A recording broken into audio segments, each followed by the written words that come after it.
Okay, we'll start the meeting at 6 o'clock. Allegiance to the flag of the United States of America and to the republic for which it stands, one nation, under God, indivisible, with liberty and justice for all. Any changes to the agenda? No, Madam Acting Mayor. Okay. Just remind council to turn on your microphones. Motion to approve the agenda. I will second. All in favor? Aye. Okay. Presentations, proclamations, and acknowledgements, we have none. Anybody here for public comment?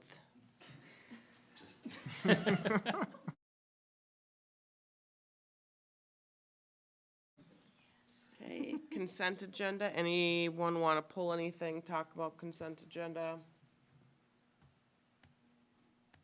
Then I'll entertain a motion. I will motion.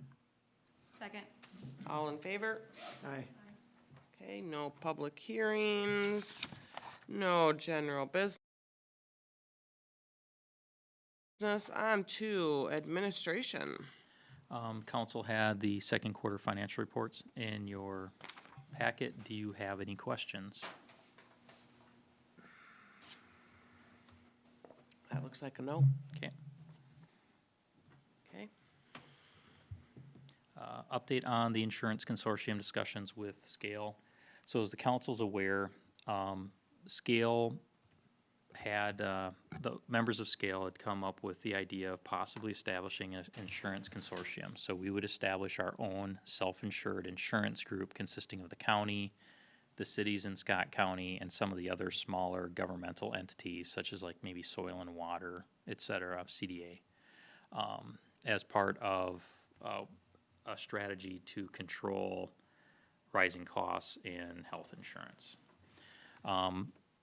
It's been a long process because it's a complicated topic. People are on different cycles with regards to when they can reasonably pursue that type of change. And currently the goal is that if we're going to implement, it would be January 1st of 2027. We're at the point where there's a subcommittee where it's moved from kind of the policymaker level down to the people who actually deal with the benefits, representing each of the interested entities, working through the process. The first step really is to identify the governance for this new consortium entity, and that's the level that we're at now. The general steps would be everybody gets agreement on governance. Once you have governance set up, then we start moving forward with establishing what the rules would be, like how we're going to structure the nuts and bolts of the insurance process. Then we would go out and get quotes with the idea that sometime first or second quarter next year, it would be the no-go decision about who's participating and who is not. Right now, the governance issue is an issue in and of itself because it really sets who's making the decisions and what decisions are they making. One of the big topics is number of votes. Under current statute and rule, each entity has one vote.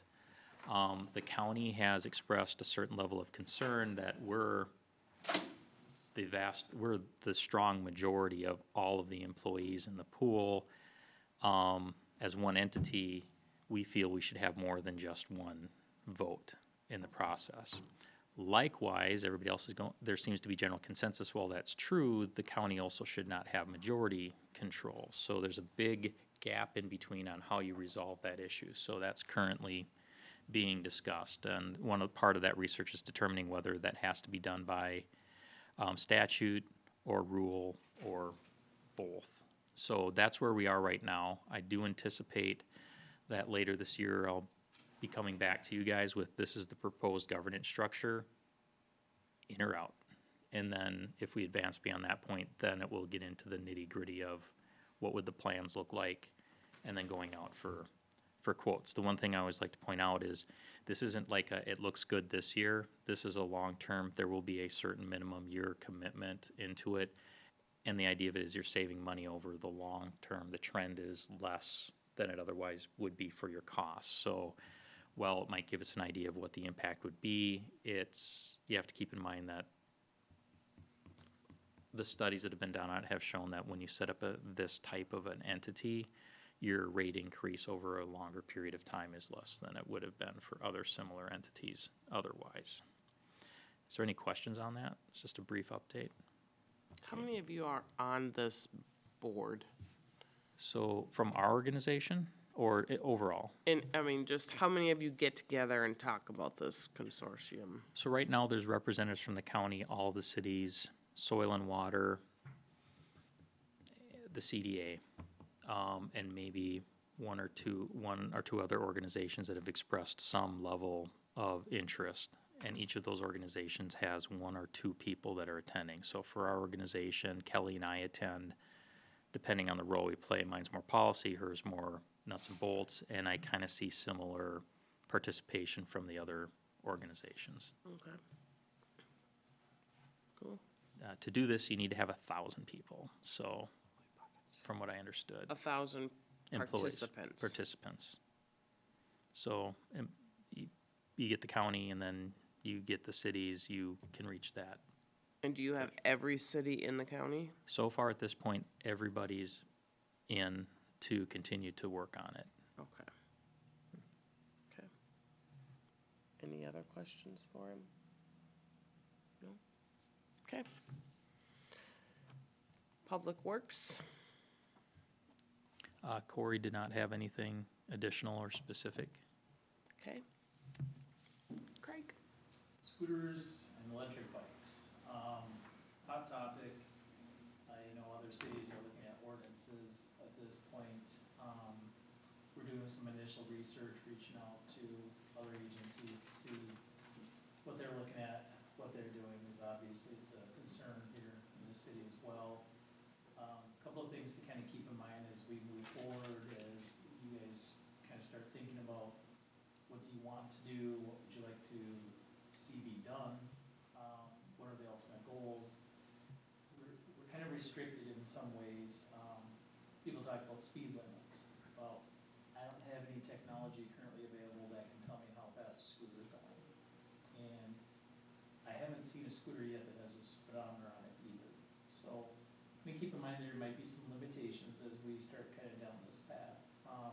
Some other things to kind of think of, right, some of the complaints have been about them being on the walking paths in town. Mm-hmm.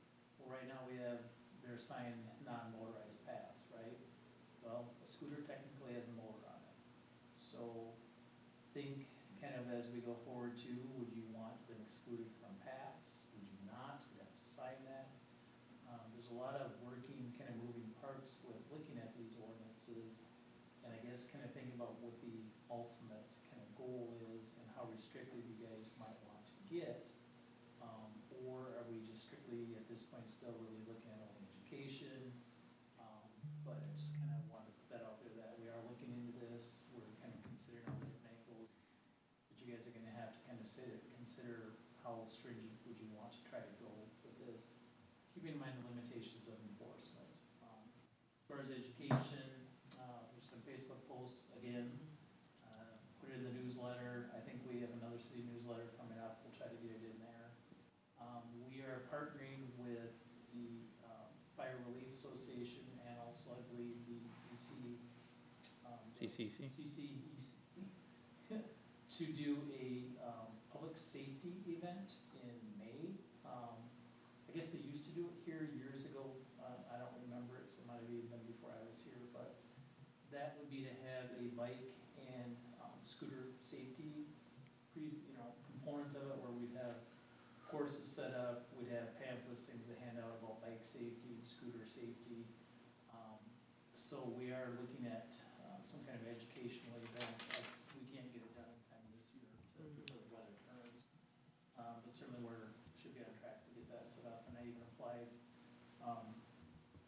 even applied for a grant through the Chiefs of Police Association to help fund if we do any kind of like bike reflector giveaways, or even just paying for pamphlets to be made up, things like that. So, but I will make sure to update you guys when I have more information and, do more of a formal presentation and kind of see where we think we need to go with this. But the process has at least been started.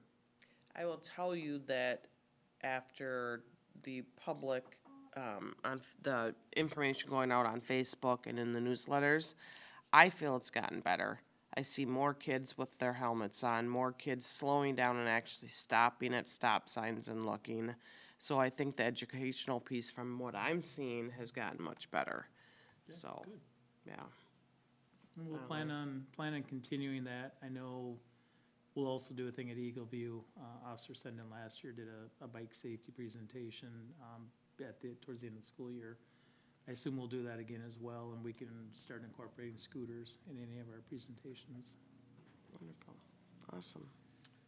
Before we move on, just shout out, and I know it was sent out via email, the Eagle View PD kind of collaboration and work you've done, so just wanted to highlight that again, and I think that's absolutely awesome, and my kid's in second grade, and they talk about, can they, have lunch with the cop and all that stuff, so, I think that's been great, and then piling on the kudos, I want to say good work to not just the PD, but staff too, of working with that assisted living that's just outside of town. I talked to my colleague again, and he said how refreshing it was to be able to work with the city, work with the PD, work with the township representative, the fire department. So I know Jay's been involved in meeting with them and talking through some stuff. So problem solving, collaborative approach. So it represents what we do really well, and then really kind of builds some momentum for that discussion and how we can solve the bigger problems. So thank you for taking the time to do that, and that was really cool. So. Absolutely. That's awesome. Okay, fire department. Jay texted me, he's on his way here, so. Okay, we'll come back to that then. Engineering, Luke. Reports in your packet, if there are any questions on that. Otherwise, Kate, I'm not gonna leave you hanging, so. What kind of car does a sheep like to drive? A sheep? Yeah, I don't know. a Lamborghini. Oh my gosh. That's good. I like that one. Other than that, anybody has any questions or anything? But Yes, sir. I do have a thought that I'd like to come up and tell you about. Absolutely, please do. Does he have to state his It's name? related to our investigation of water quality complaints. Could you Can you state your state your name name? and address for the record? Rich Revering, 4848 Pleasant Avenue, Minneapolis. So I know the council has been interested in this for a long time. That was highlighted this weekend with some inquiries I got via text message. We submitted submitted a draft report on our investigation of what happened during the water quality, or the pump test back in late 2023. We submitted that May 1st to the DNR. They were going to share that with the Department of Health, review that, and get us comments. We finally got comments late last week, but only from the DNR. So we had a meeting with our DNR representative this week. He thought some Department of Health comments might be coming, so we're waiting that out to see if we get them. At this point, DNR concurs with our findings. Some nuances of difference, but the general idea they're on board with. But we don't know about the DOH, and we would like that input. Since it's a water quality issue, they're probably the most qualified to weigh in on it. Once we get that, and hopefully there's concurrence with the basic concept as well, then we'll need to get moving on getting this information out to the public. I didn't know, Tom, if you were giving this kind of as individual council updates, but knowing there's interest, I think we're getting close to the finish line of being able to tell people what happened, and then we'll have to work out what we might do from there for some of the people that were affected. So with that, I guess I'd take any questions. I don't want to go any deeper into it at this point. Thank you for that information. Okay. Absolutely.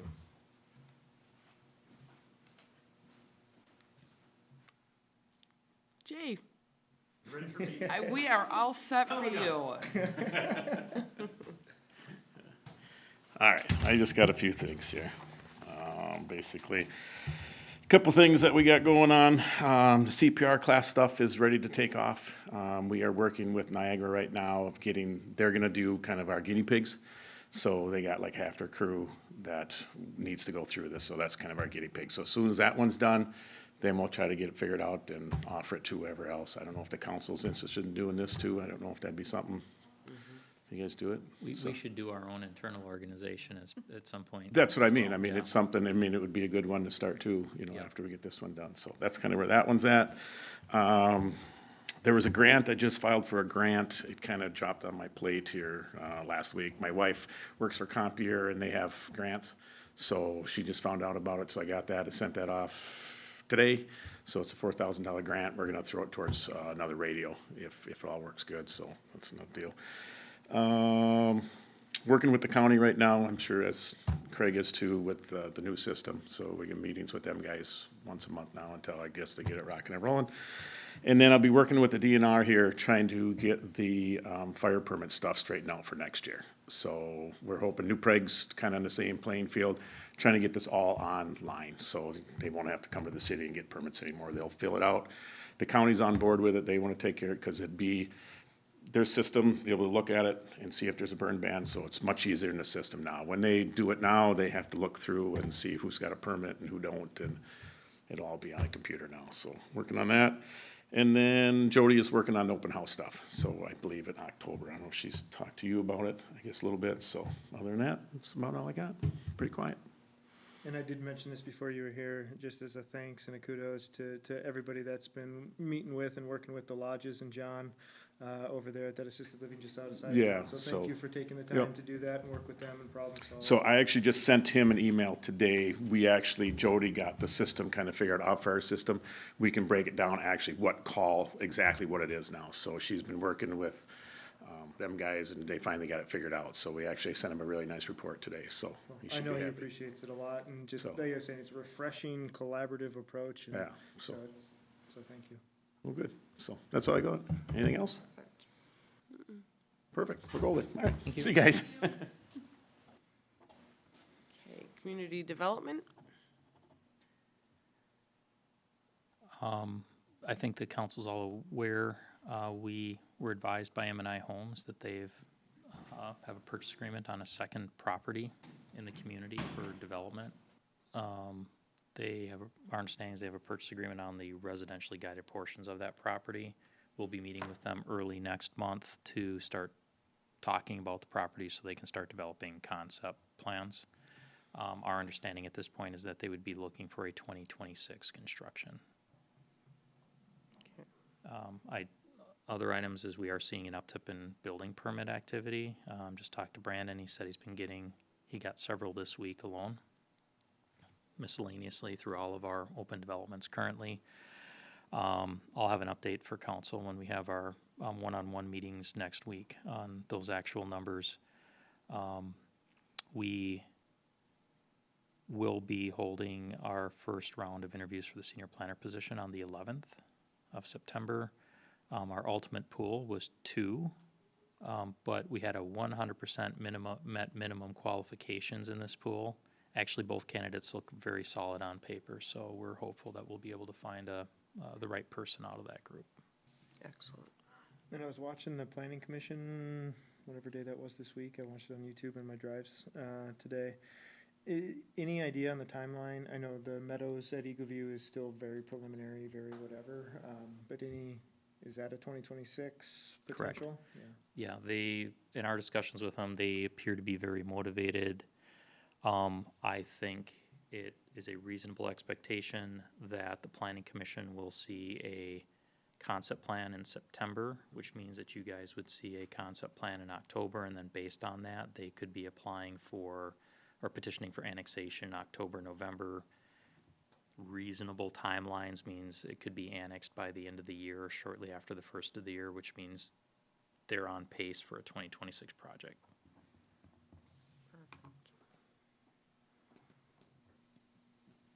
Okay. All right, on to CCEC. And when you said Highlands, you meant Meadow? I meant Meadows, the Joe Sullivan. Correct, yep, Next to it. yep. Yeah. I don't have anything. Did you want to think a little bit more? Well, I got pulled out of the meeting last week for the EDA meeting. Oh, that's so right. I'm like Yeah, yeah. Okay, Don't forget parks. having a moment. all right, perfect. Scale, Don't forget parks. I don't know if there is any. oh, parks, sorry, parks.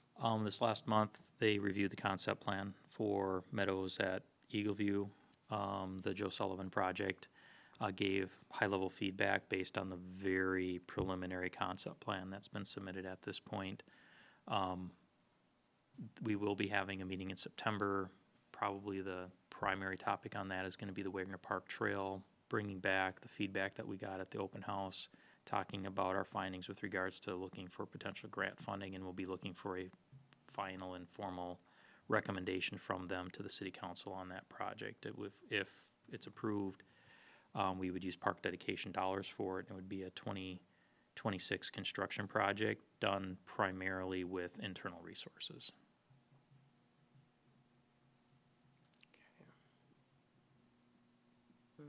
Scale.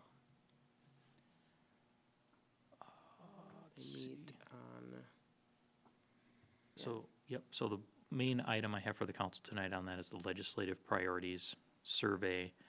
The legislative committee wanted to get feedback from the members at a high level, generally to make sure that things are generally moving in the right direction, reflecting the wants and needs of the participants. So they've asked each organization to provide one response, and to do that by the end of the month. So I will be looking for consensus direction or responses to the questions in the memo from the council. So if you can humor me and pull up the survey. The first question is your organization comfortable with the following categories? And these are generally the priorities that have been identified in 2025 as they might be amended going into 2026, in large part because the goal has been achieved. Top priorities in the policy. I think the top priorities, specifically the last one, are really great priorities.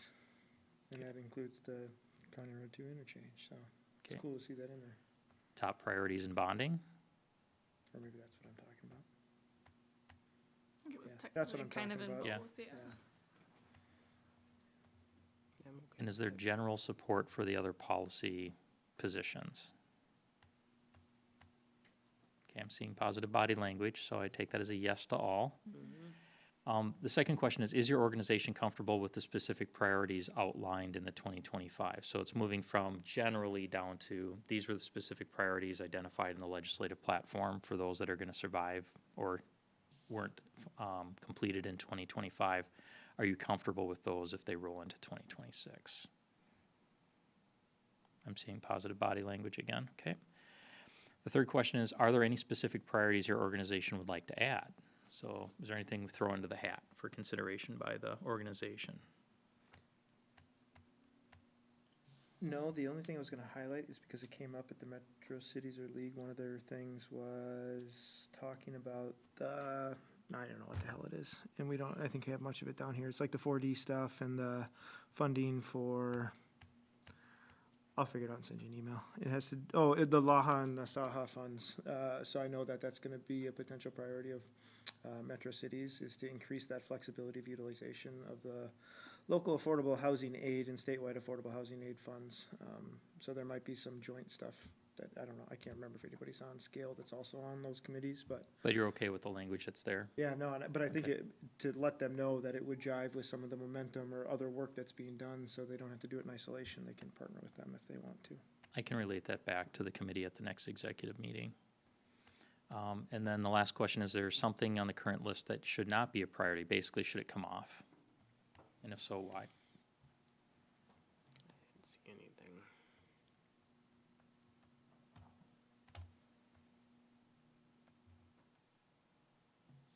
Anybody see anything on there? Thank you.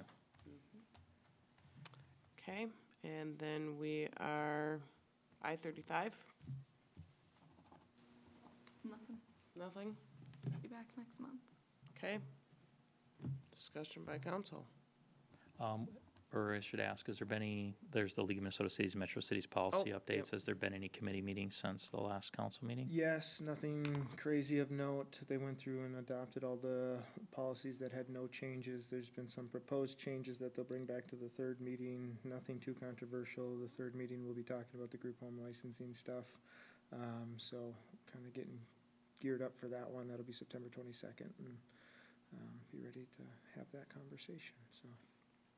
I should let you know, I was pinged by a member of the board very recently. And I related, Cities or league? League, Okay. and I related the discussion that we had at our last council meeting and the parameters which the council or direction the council gave you with regards to the topic. And I just said, if it's within this box, Josh is responding, because I know that was a concern that you'd brought up. So I clearly indicated this is the guidance that and direction he has from the council. So that was relayed, and I think it'll get, but I believe I'm still gonna separately contact. And I put it in Appropriate writing. I staff. sent an email to Metro Cities, just to kind of said to Patty and Mike, this is where I'm at, this is what we talked about. Yeah. So don't be surprised when I'm engaged in the conversation, and, I mean, they're cool with it, so the league is a different thing, so. Yep. Yeah. But on that note, I guess, I'll be meeting with Ann or MPR tomorrow to kind of talk about it a little bit too. They reached out, and I think they're getting wind of some of the stuff that's going on, and some of the legislators had pulled me into it a little bit, so I'll keep you posted. Okay.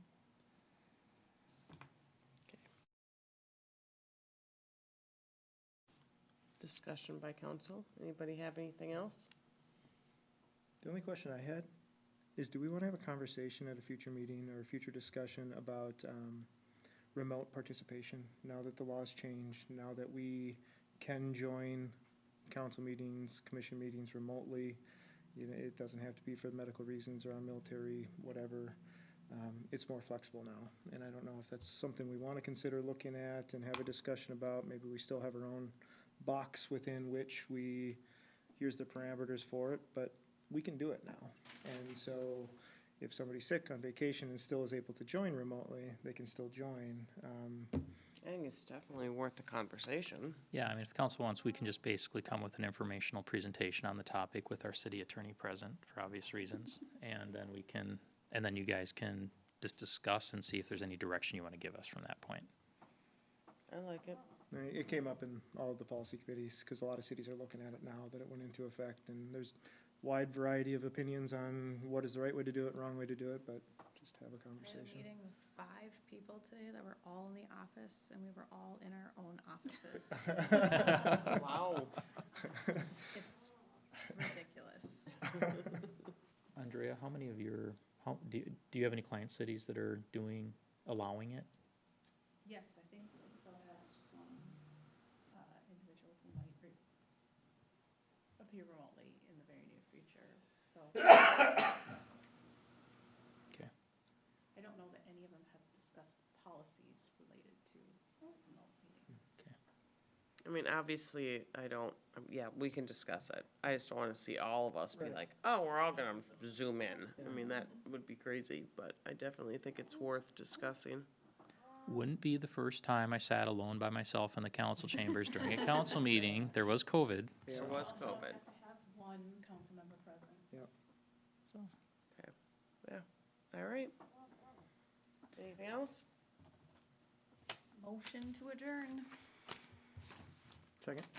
All in favor? Aye. Aye. Meeting's adjourned at 6:28.